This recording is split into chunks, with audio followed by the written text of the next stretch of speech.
Everyone, कैसे हैं आप सभी। आई एम श्योर कि आप सभी ठीक होंगे। तो चलिए हम लोग आज का वीडियो स्टार्ट करते हैं। आज के वीडियो में हम लोग डील करने वाले हैं एक प्रीवियस ईयर क्वेश्चन में कई बार पूछा गया क्वेश्चन माइक्रो टीचिंग, जो हमारे सिलेबस में भी काफ़ी इंपॉर्टेंट क्वेश्चन है। ठीक है, तो जो लोग भी चैनल पर नए हैं वो लोग चैनल को सब्सक्राइब कर ले, वीडियो को लाइक करें और अपने दोस्तों के साथ शेयर ज़रूर करें, ताकि सभी को जो है इसी लैंग्वेज में नोट्स मिल सके। और अगर आपको पीडीएफ नोट्स की रिक्वायरमेंट है तो आप मेरे डिस्क्रिप्शन में दिए गए मेल पे कांटेक्ट करके जो है पीडीएफ नोट्स ले सकते हो। तो चलिए हम लोग स्टार्ट करते हैं। माइक्रो टीचिंग होता क्या है। माइक्रो टीचिंग जो है एक मॉडर्न टीचर ट्रेनिंग टेक्निक है, जिसका यूज़ टीचर्स को उनकी स्पेसिफिक टीचिंग स्किल जैसे कि क्वेश्चनिंग, एक्सप्लेनेशन, क्लासरूम कंट्रोल सिखाने के लिए किया जाता है। ये मेथड सबसे पहले 1963 में जो है ड्यूइट डब्ल्यू एलन ने स्टैनफोर्ड यूनिवर्सिटी में डेवलप किया था। इसमें टीचर को एक छोटी सी क्लास 5-10 स्टूडेंट दिए जाते हैं, जिसमें सिर्फ 5-10 मिनट का एक लेसन पढ़ाना होता है और सिर्फ एक स्किल पर ध्यान दिया जाता है। बाद में फिर उससे फीडबैक मिलता है, जिससे पता चल जाता है कि क्या वो अच्छा था या नहीं। यानी कि एक एक ग्रुप डिस्कशन टाइप क्लास होती है 5-10 मिनट की, जिसमें छोटे मतलब कम कैंडिडेट होते हैं, 5-10 कैंडिडेट होते हैं और उनके बीच में जो एक क्लास होती है, और फिर वो जो है अपने ग्रुप में क्लास लेते हैं और फिर जो क्लास के मेंबर्स होते हैं, उनके ग्रुप के जो मेंबर्स होते हैं उन्हें फीडबैक देते हैं। और फीडबैक के बाद में वो फिर से जो है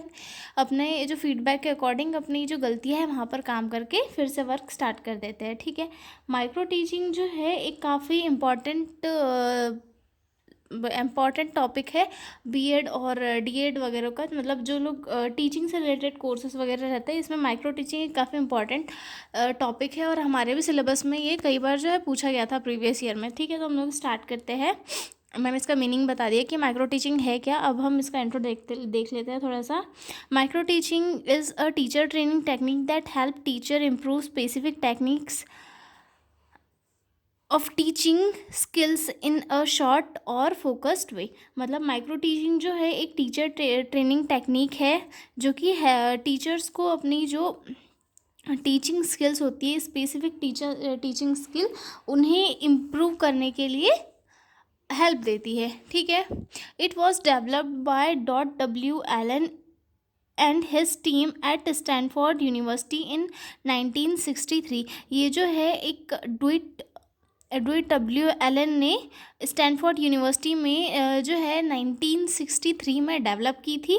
इन this method the teaching session is very short, usually 5 to 10 minute. मतलब ये जो टीचिंग मेथड होती है, इसमें जो टीचिंग की ड्यूरेशन होती है काफ़ी कम होती है, 5 to 10 मिनट की होती है। ठीक है, it is done with small group of student around 5 to 10 student, not full class. मतलब ये पूरे क्लास के बच्चों के साथ नहीं किया जाता, इसमें सिर्फ 5 से 10 बच्चों का एक ग्रुप होता है, जिनके साथ जो है ये यूज़ किया जाता है। ठीक है, the main goal is to practise one teaching skill at a time, such as explaining, asking questioning, giving feedback etcetera.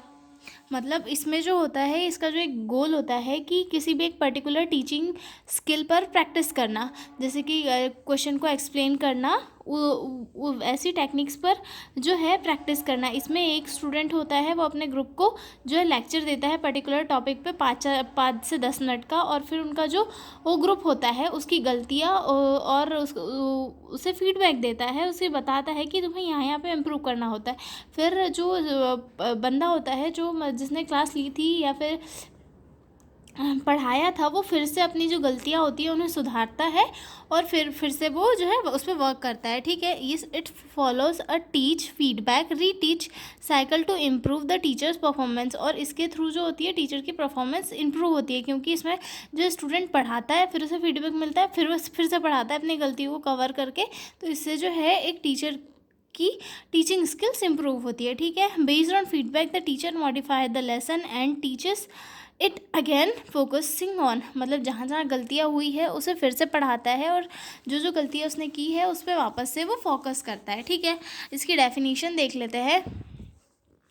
Micro teaching is a scale down teaching encounter in class size and time according to ln, ठीक है। उसके बाद इसके main purpose देख लेते हैं कि micro teaching के मेन पर्पस क्या है, ठीक है। तो to develop specific teaching skill, यानी कि कोई जो स्पेसिफिक टीचिंग स्किल है उसे डेवलप करना।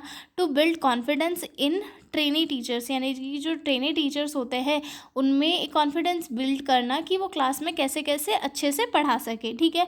To provide feedback for improvement, मतलब उनकी जहाँ जहाँ पे उन्हें इम्प्रूवमेंट की नीड है वहाँ वहाँ पे उन्हें उनका इम्प्रूवमेंट हो उसके लिए यूज़ किया जाता है, ठीक है। To improve classroom performance before real teaching, मतलब जब रियल टीचिंग करने वाले होते हैं टीचर्स, उसके पहले उनका जो क्लासरूम परफॉर्मेंस है उसे इम्प्रूव करने के लिए माइक्रो टीचिंग मेथड का यूज़ किया जाता है, ठीक है। उसके बाद आता है कैरेक्टरिस्टिक्स ऑफ माइक्रो टीचिंग, मतलब कि इसके क्या क्या कैरेक्टरिस्टिक होते हैं, ठीक है। तो ये शॉर्ट ड्यूरेशन की होती है, ठीक है। इसमें स्मॉल ग्रुप के स्टूडेंट होते हैं, ज़्यादा से ज़्यादा 5 से 10 स्टूडेंट, ठीक है। Focus on one teaching skill at a time, मतलब एक पर्टिकुलर टाइम पे किसी एक ही टीचिंग स्किल पे फोकस किया जाता है, ठीक है। फीडबैक इज़ गिवन इमीडिएटली, इसमें जो होता है बंदा पढ़ाता है और दूसरे उसके ग्रुप के जो मेंबर है उसे इमीडिएटली फीडबैक दे देते हैं, ठीक है। It can be recorded for self analysis, मतलब ये जो है टीचर्स लोग रिकॉर्ड भी कर सकते हैं खुद के एनालिसिस करने के लिए, ठीक है। री teaching is done after feedback, जब उसके ग्रुप के दूसरे बंदे उसे फीडबैक दे देते हैं तो बंदा जो टीचर होता है जिस जो पढ़ा रहा है वो वापस से जो है चीज़ों पे वर्क करके वापस से पढ़ा सकता है, ठीक है। अब इसकी स्टेप्स देख लेते हैं। स्टेप्स में ज़्यादा कुछ नहीं है, वही चीज़ें रिपीट होगी, ठीक है। सबसे फर्स्ट तो स्किल सेलेक्शन करेंगे कि कोई भी जो है वन स्किल को सेलेक्ट करना है, जैसे कि एक्सप्लेनेशन, क्वेश्चनिंग या फिर रीइंफोर्समेंट, ठीक है। तो एक स्किल को चूज़ किया। उसके बाद माइक्रो टीचिंग का प्लान जो है उसे प्लान करना, prepare a short lesson plan 5 to 10 minute, ठीक है। Teaching session, teach small group of student, मतलब एक जो छोटे बच्चों का ग्रुप है, एक छोटा जो ग्रुप है पीयर ग्रुप, उसमें पढ़ाना। उसके बाद उनसे फीडबैक लेना कि सुपरवाइज और पीयर्स गिव कंस्ट्रक्टिव सजेशन, मतलब वो लोग जो है फीडबैक देते हैं, फिर उसको जो उसने फीडबैक लिया उसके बेसिस पे वो अपने जो लेसन है उन्हें इम्प्रूव करके वापस से प्लान करता है और फिर से पढ़ाता है चीज़ों को, फिर से वापस से फीडबैक लेता है। तो इसके थ्रू जो है उनकी टीचिंग में इम्प्रूवमेंट आता जाता है। आगे देखते हैं एडवांटेज ऑफ माइक्रो टीचिंग की क्या क्या एडवांटेज है, ठीक है। Easy to focus on one skill at a time, मतलब एक स्किल पे जो है एक टाइम पे फोकस कर सकते हैं और इससे जो होता है न्यू टीचर्स के बीच में जो है कॉन्फिडेंस भी बिल्ड होता है कि क्लास में उन्हें कैसे कैसे पढ़ाना है, ठीक है। डाउट्स भी क्लियर हो जाते हैं, ठीक है। इमीडिएट फीडबैक हेल्प इम्प्रूवमेंट, जो टीचर्स होते हैं उन्हें इमीडिएटली फीडबैक मिल जाता है जिनके थ्रू जो है वो अपनी जहाँ जहाँ पे कमियाँ हैं उनमें इम्प्रूवमेंट ला सकते हैं, ठीक है। सेफ एंड सपोर्टिव इन्वायरमेंट होता है कि कोई गलती हो तो वहाँ पर उन्हें सही किया जा सकता है, ठीक है। हेल्प इन रिमूविंग फियर और रियल क्लासरूम टीचिंग, मतलब रियल क्लासरूम पढ़ाने में तुम्हें कोई दिक्कत नहीं हो, इन सारी चीज़ों का जो डर है वो भी टीचर के माइंड से निकाला जा सकता है, ठीक है। अब इसकी लिमिटेशंस भी है माइक्रो टीचिंग की कुछ, वो भी देख ही लेते हैं हम लोग, ठीक है। Not exactly like real classroom, अब 5 से 10 लोगों का ग्रुप होता है तो वो एक रियल क्लासरूम के जैसा बिल्कुल नहीं होता, उससे थोड़ा अलग होता है, ठीक है। तो उसकी कमी वहाँ पे होती है, ठीक है। टाइम कंज्यूमिंग होता है क्योंकि स्किल प्लान करनी पड़ती है, क्लास प्लान करनी पड़ती है, उसके बाद जो है रिटर्न हमें बाद में वर्क करना होता है, तो वहाँ पे क्या होता है टाइम कंज्यूम ज़्यादा हो जाता है और हर किसी पर्सन को इतना टाइम नहीं मिल पाता है, ठीक है। Needs proper planning and resources, मतलब प्रॉपर प्लानिंग की नीड होती है और रिसोर्सेज की भी नीड होती है, ठीक है।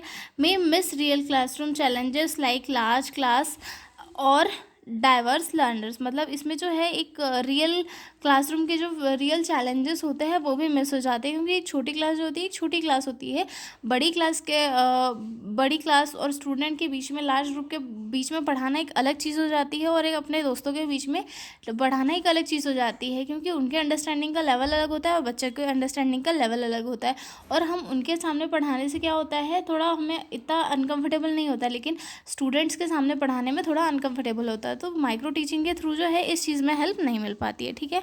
आई एम श्योर आपको समझ में आ गया होगा। ये हमारा फुल्ली माइक्रो टीचिंग का लेक्चर कंप्लीट हुआ, तो अब हम मिलेंगे अगले वीडियो में, तब तक के लिए बाय बाय।